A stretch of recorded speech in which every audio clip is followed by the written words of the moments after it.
Assalamualaikum warahmatullahi wabarakatuh.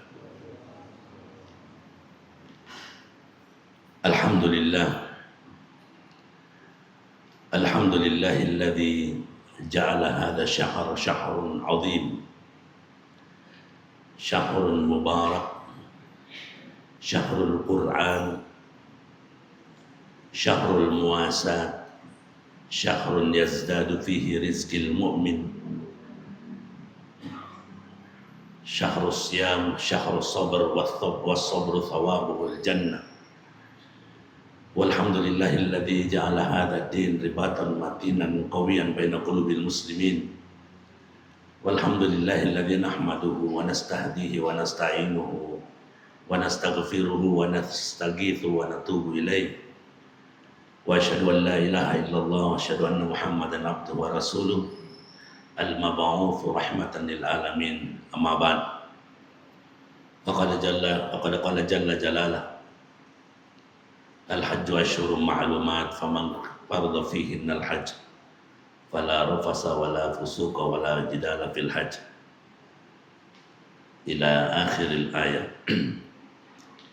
Alhamdulillah, atas izin dan perkenan Allah Subhanahu wa taala, malam ini tiada terasa kita sudah memasuki malam ke-10. Yang saya mengajak para jamaah, bapak-bapak dan ibu-ibu sedikit merenung dengan sebuah fenomena tahun ini di mana waktu rasanya terlalu cepat berjalan. Coba kita ingat-ingat. Seolah-olah Ramadan tahun ini tidak berat. Kenapa? Baru saja kita sudah makan sahur, loros ya. Belum lama duhur tidak terasa sudah mau asar, setelah asar menanti buka. Sehingga kalau kita bandingkan yang lalu-lalu seolah-olah baru tanggal 3 atau 4 Ramadan. Sekarang kita sudah memasuki malam ke-10 Ramadan. Belum lupa saya mengajak semua jamaah untuk mengucapkan syukur atas sebuah kejadian luar biasa.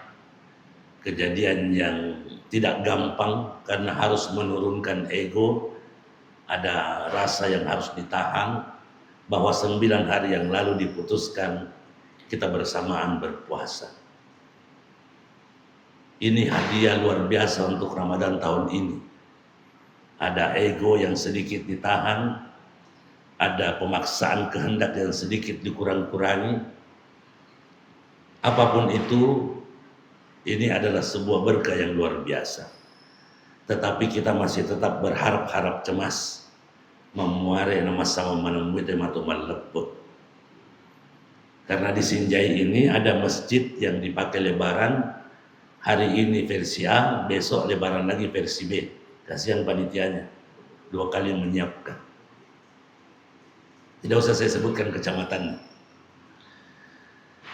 Ini semua adalah jalan-jalan agar supaya kita tidak berhenti belajar.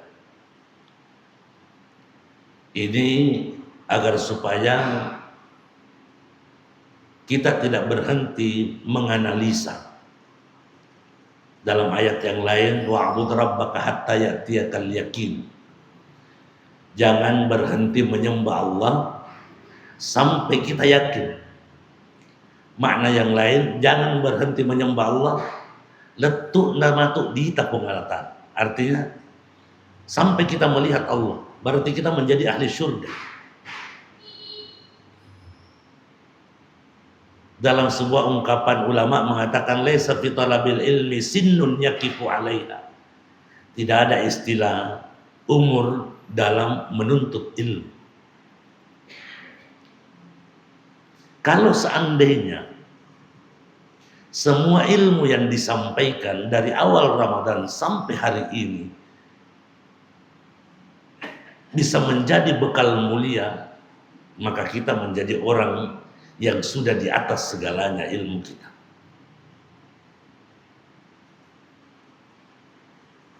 Kalau seandainya dengan nasihat, dengan ceramah, dengan khutbah membuat kita sudah menjadi insan kamil, maka kitalah orangnya. Tapi kenapa mesti tiap saat mesti harus selalu diingatkan? Tiap Jumat mesti harus diberikan konsep basyiran wa nadhira. Harus diberi peringatan. Karena kita berhadapan dengan zat yang tidak nampak. Kalau orang kafir bisa nampak kekafirannya. Kalau musuh-musuh yang lain bisa nampak jenisnya. Tapi kita berhadapan dengan zat yang tidak nampak, yang sungguh tidak senang dengan kebaikan. Syaitan laknatullah alaih. Mari kita uji.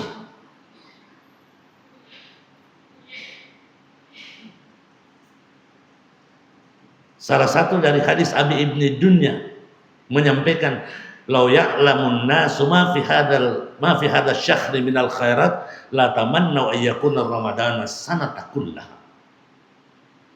Hadis ini menyinggung kami dan kita semua. Kalau seandainya semua manusia tahu, kalau seandainya semua manusia faham, kalau seandainya semua manusia mengerti kebaikan-kebaikan, bonus-bonus, kemuliaan-kemuliaan yang disiapkan Allah Subhanahu wa taala dalam bulan Ramadan ini, maka sungguh semua dan termasuk kita akan berteriak meminta kepada Allah, puang tapak genda isi tahu apa puasanya. Saya mau tanya jamaah, tidak usah 1 tahun, ada tidak di antara kita yang berani minta 2 bulan saja?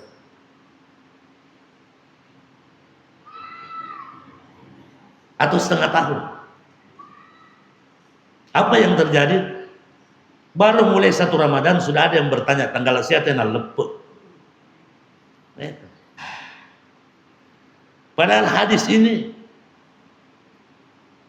disampaikan terbuka. Kalau seandainya semua manusia tahu dan faham apa-apa yang disiapkan Allah, bonus-bonus dan kemuliaan-kemuliaan yang disiapkan Allah pada bulan Ramadan, maka sungguh kita akan berteriak meminta kepada Allah, ikhwan tapaganda isi tahu apa puasanya. Berapa banyak ilmu yang disampaikan para asatidz, berapa banyak yang nasihat disampaikan kepada kita, insya Allah masih berpikir-pikir juga ada yang meminta sampai 2 bulan. Ini kalau kita mau menguji.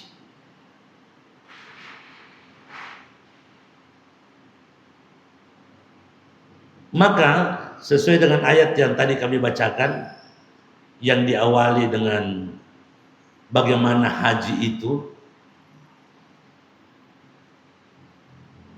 wala rafasa wala fusuqa wala jidal, tidak boleh berkata-kata yang bisa menyinggung orang, tidak boleh berkata-kata yang menimbulkan syahwat, tidak boleh berkata-kata yang menyinggung orang,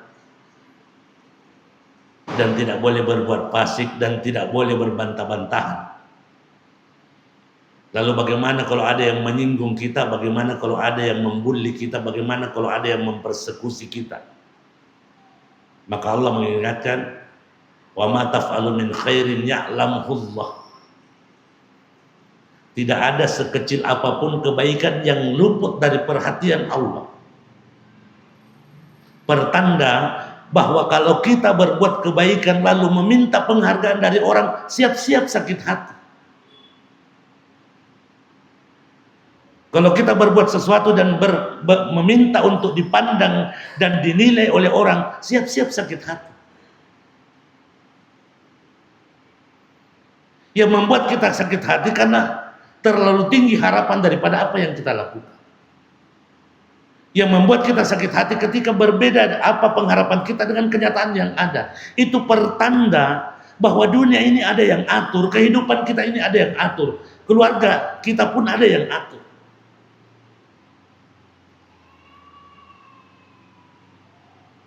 Banyak sekali literasi-literasi dalam Al-Quran, seperti yang kita katakan mungkin ini baik tapi menurut Allah itu tidak baik, ataupun kebalikannya. Papa Sandre Ali bin Abi Thalib mengingatkan Banyak-banyak orang sakit hati karena mencoba bersandar selain kepada Allah Subhanahu wa taala. Dalam segala hal. Dalam urusan dunia, dalam urusan pemilihan, dalam urusan yang lain.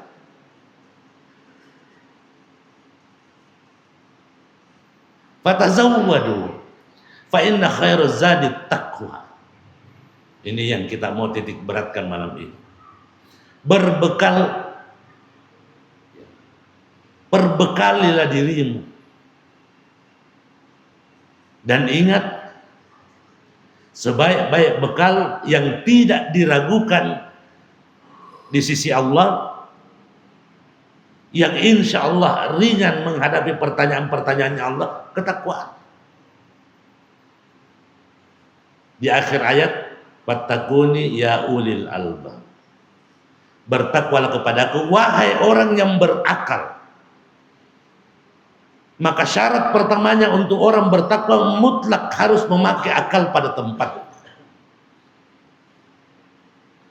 Yang dimaksud memakai akal pada tempatnya, ketika akal tidak mampu, apa sandra itu? Ada orang berupaya memaksimalkan akalnya, ketika sudah tidak mampu memikirkan, lalu dia mengatakan kayaknya salah ini, padahal dia punya keterbatasan. Di sebelah tembok ini juga kita tidak bisa lihat.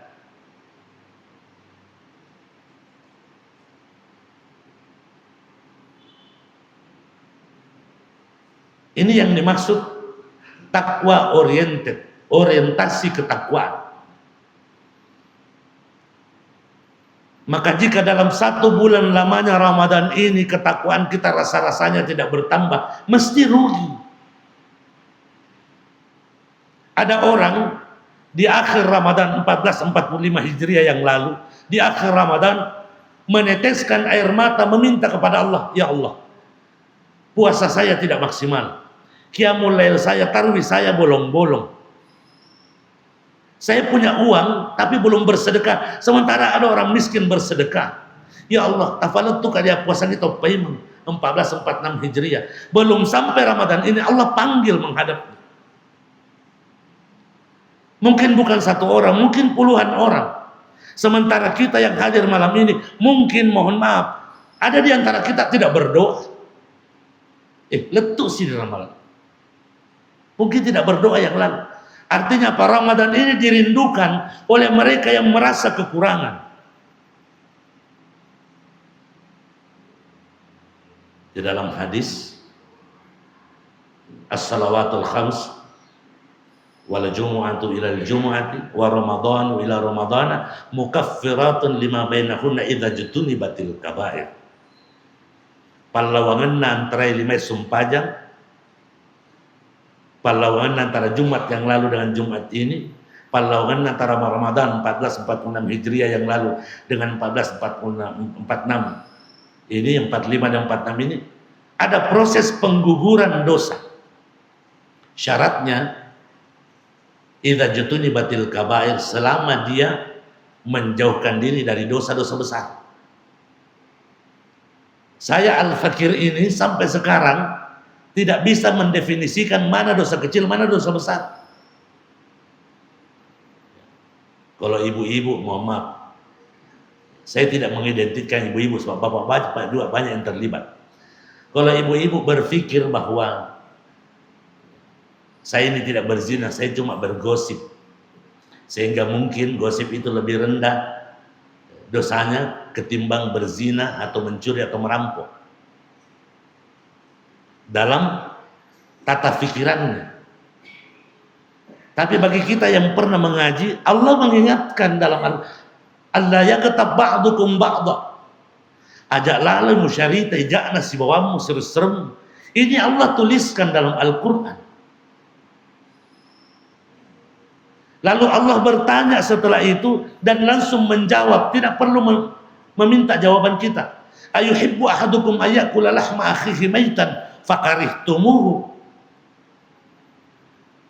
Apakah engkau kira-kira senang memakan bangkai saudaramu sendiri? Pasti mucecen. Allah langsung jawab. Artinya apa? Membicarakan keburukannya orang, membicarakan kejahatannya orang, lebih parah dosanya ketimbang memakan bangkai saudara kita sendiri. Jujur Pak, siapa kira-kira di dalam masjid ini yang tidak pernah terlibat? Termasuk kami. Terlibat mana? Kalau termaktub dalam Al-Quran dengan konsekuensinya, apakah boleh dikatakan bahwa ghibah itu dosa kecil?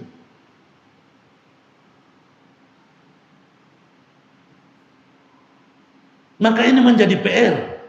Jangan sampai kita mengharap bahwa telah diproses, dibersihkan antara duhur asar, antara asar maghrib, maghrib isya, isya subuh, atau subuh kembali kepada duhur, atau merasa yakin telah dibersihkan antara Jumat yang satu dengan Jumat yang lain, atau telah merasa yakin dibersihkan Ramadan yang lalu dengan Ramadan ini, karena saya cuma bergibah, saya cuma mengambil sedikit, sementara kita tidak sadari dan tidak paham, kita tidak pahami bahwa itu juga dosa besar.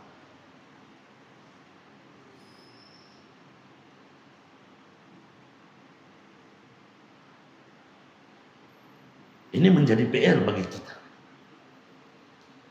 Alhamdulillah kalau dia kelihatan, bisa diingatkan. Kau fitamui wadimu diamparan. Tapi kalau di dalam hati, aja sifat betul. Allah lihat. Kasih compa. Lajak tapai. Papasan di lorong, putar. Lewat sini tidak baik kuliah itu. Jangan sampai juga yang sebelah juga bilang begitu. Nah sesah lena. Jangan lewat di kabupaten itu, engkau bombe. Putar. La haula wala quwwata illa billah. Sementara Rasulullah memperlihatkan akhlak mulia. Mungkin belum lama, ya. Mudah-mudahan kita belum lupa bagaimana Rasulullah SAW di Madinah setiap hari dibawakan kotoran di depan rumahnya, kotoran manusia oleh orang Yahudi. Begitu Nabi buka pintunya, ada kotoran. Dia nagora, dia ambil kayu, dia ambil sapu, dia bersihkan, dia buang. Sampai bersih dia siram. Besok ada lagi. Tidak ribut. Ini nape manu na bali boleh malimbang, manu nagora ini. 2 kali, 3 kali, puluhan kali Nabi tidak pernah berupaya untuk cari tahu siapa yang punya kotoran. Sampai suatu saat begitu Nabi buka pintu, dia sudah yakin, engkau sudah dampak. Begitu dia buka, ternyata tidak ada. Maka dia tanya sahabat, ada orang yang tiap hari bawakan saya hadiah, napan adik 3 kali sesuai ke dalam minta ya Rasulullah masemeng. Maka Nabi datangi rumahnya orang Yahudi, mengetuk pintunya, ya fulan, ya fulan. Ada suara dari dalam, suara agak berat. Man, Muhammad. Yahudi maatin. Selesai. Naununa. Nade kulima kabala terlanjur masa metosi kak dende. Tidak ada alasan, begitu dia buka pintu. Dalam kondisi gemetar, meyakinkan bahwa saya sudah diselesaikan oleh Muhammad. Silakan, ada apa? Saudaraku, setiap hari saya dapat kiriman mulia dari dirimu. Napane dek gagawita. Kenapa? Saya sakit ya Rasulullah. Oh, pantasan hadiahmu tidak ada. Orang Yahudi ini angkat tangan. Asyhadu an la ilaha illallah wa asyhadu anna Muhammadar Rasul. Karena adab. Karena adab. Tidak pakai ayat. Memperlihatkan adab dan etika yang luar biasa. Kita baru dilirik atau iga puanako mau tangga-tangga. Padahal isu masih baru ke pasar tersenggol sedikit. Dek misalnya bupati, keluarga bupati, agak disenggol di pasar. Baik.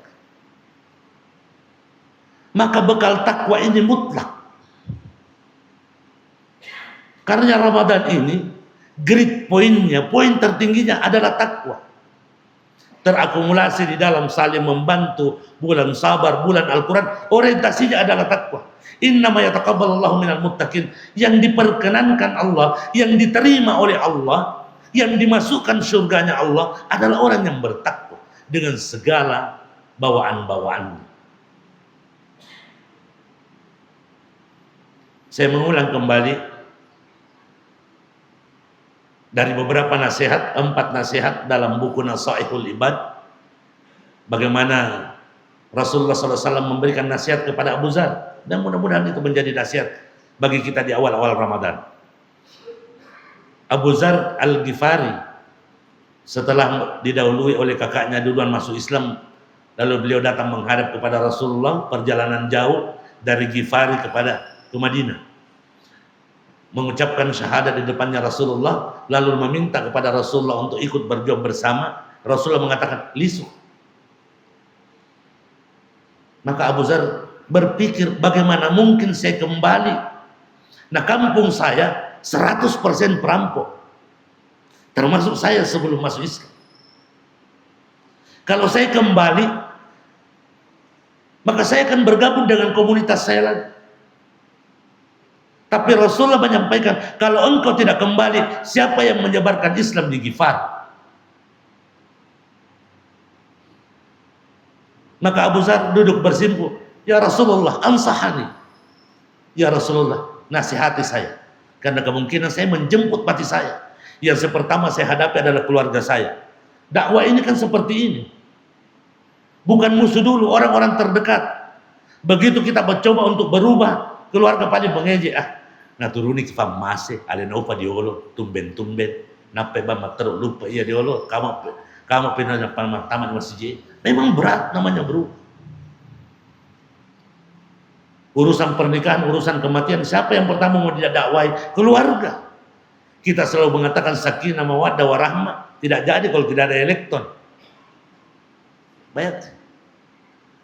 Padahal slogannya besar, semoga sakinah mawaddah warahmah.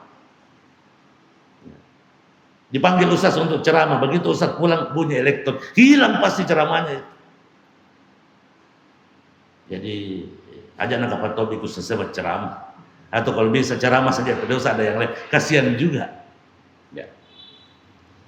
Baik, kita lanjut. Maka Rasulullah mendudukkan Abu Dzar, menyampaikan banyak nasihatnya, kita rangkum 4 yang kita sandingkan dengan bulan Ramadan ini. Di awal-awal Ramadan ini yang akan kita lalui. Ya Aba Dzarrin, jaddidis safinata fa innal bahra amik. Yang pertama, Abu Dzar, perbaiki perahumu, periksa perahumu, kontrol dengan baik, periksa kayunya, periksa baut-bautnya, periksa pasaknya, periksa layarnya, periksa tali-talinya. Yakinkan bahwa perahumu layak engkau untuk engkau memakainya. Kenapa? Fa innal bahra amik, karena engkau akan melewati laut yang sangat dalam, yang 1/10 detik bisa menenggelamkanmu. Paresa memang. Jangan sampai di tengah lautan baru lihat ternyata ada papannya 1 yang lapu. Tidak ada lagi kesempatan untuk kembali. Yang kedua, Rasulullah menyampaikan, ya Aba Dzarrin, wa khudziz zada kamila. Lengkapi bekalmu. Lengkapi bekalmu, maksimalkan bekalmu. Fa inna safara ba'id. Karena perjalananmu panjang dan melelahkan. Jangan sampai di tengah jalan ternyata engkau kekurangan air sementara engkau berada di tengah-tengah air laut. Jangan sampai perjalananmu membutuhkan air sementara engkau berada di padang pasir. Maka lengkap, selengkap-lengkap. Ini yang kedua. Yang ketiga, Rasulullah menyampaikan, ya Aba Dzarrin, wa khaffifil himla fa innal aqabata ka'ud. Ya Abu Dzar, sederhanakan bawaanmu. Tadi disuruh periksa kapal dengan baik, yang kedua disuruh membawa bekal yang lengkap, yang ketiga Rasulullah meminta Abu Dzar, khaffifil himla, sederhanakan bawaanmu. Kalau perjalananmu cukup membawa 5 liter, jangan bawa 5 ton. Kalau kantongmu cukup untuk membawa 1 liter, jangan paksa untuk 20 liter. Memang kalah kita dengan burung. Mulai pagi terbang, pulang, dia tuh napali kantong. Kita kantong depan, kantong belakang, kantong samping, kantong-kantong muka. Ada juga orang mengatakan, ya Pak, dia jaga kantong. kalau alasan mau dicari. Rasulullah mengingatkan, wa khaffifil himla fa innal aqabata ka'ud. Abu Dzar, sederhanakan bawaanmu, buat skala prioritas. Mana yang penting? Kalau dengan 2 pasang sendal cukup untuk perjalananmu, jangan bawa 20 pasang. Menjadi beban. Kenapa? Fa innal aqabata ka'ud. Suatu saat mungkin perahumu berhenti, engkau melanjutkan dengan perjalanan darat, engkau akan mendaki tebing yang tinggi, menuruni tebing yang terjal. Jangan sampai bekalmu membebanimu. Maka buat skala prioritas, bawa yang penting. Abaikan yang tidak penting. Terakhir Rasulullah SAW menyampaikan kepada Abu Dzar, ya Aba Dzarrin, wa akhlisil amal, fa innan naqada basir. Abu Dzar, ikhlaskan perjalananmu, lapangkan dadamu meniti perjalananmu, perlihatkan ketundukan kepada zat yang melihatmu. Soronan di Allah Ta'ala. Ikhlaskan apapun bentuk tantangan dan rintangan. Kalau engkau mendapatkan tantangan, itu pasti akan mendewasakanmu. Kalau engkau mendapatkan hal-hal yang baik, hati-hati jangan sampai engkau terlena. Pamannya Rasulullah juga setiap saat didoakan, tetapi karena mempertahankan gengsi, toh juga mati kafir. Perjuangan panjang, diatur dengan baik segala macam strategi, dengan panglima terhebat, toh kalah juga pada peperangan Uhud. Memiliki anak yang diharapkan tumbuh besar, toh anak-anak Rasulullah yang laki-laki semua mati dalam keadaan kecil, tidak ada yang sampai besar.